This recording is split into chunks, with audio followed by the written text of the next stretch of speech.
ನಮಸ್ಕಾರ ಸ್ನೇಹಿತರೆ, ಕನ್ನಡತಿ ನಾಗಶ್ರೀ ಯೂಟ್ಯೂಬ್ ಚಾನಲ್ಗೆ ಸ್ವಾಗತ. ಸ್ನೇಹಿತರೆ, ನಮ್ಮ ಭಾರತ ದೇಶದ ಮೆಟ್ರೋ ಈಗ ಜಗತ್ತಿನ 3ನೇ ಅತಿ ದೊಡ್ಡ ಮೆಟ್ರೋ ಜಾಲವಾಗಿದೆ. ಪ್ರಧಾನಮಂತ್ರಿ ನರೇಂದ್ರ ಮೋದಿಯವರ ನಾಯಕತ್ವದಲ್ಲಿ ಭಾರತೀಯ ಮೆಟ್ರೋ 1,000 ಕಿಲೋಮೀಟರ್ ಐತಿಹಾಸಿಕ ಮೈಲುಗಲ್ಲನ್ನು ದಾಖಲಿಸಿದೆ. 2002ರಲ್ಲಿ ದೆಹಲಿಯಲ್ಲಿ ಆರಂಭವಾದ ವಾಜಪೇಯಿಯವರ ಆಧುನಿಕ ಮೆಟ್ರೋ ಯೋಜನೆ ಪ್ರಯಾಣವು ಈಗ ದೇಶಾದ್ಯಂತ 1,000 ಕಿಲೋಮೀಟರ್ ಮೈಲುಗಲ್ಲನ್ನು ತಲುಪಿದೆ.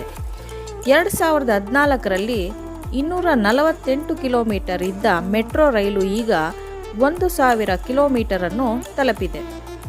ಇನ್ನು 2014ರಲ್ಲಿ 28 ಲಕ್ಷ ಜನರು ಮೆಟ್ರೋದಲ್ಲಿ ಪ್ರಯಾಣಿಸುತ್ತಿದ್ದರು.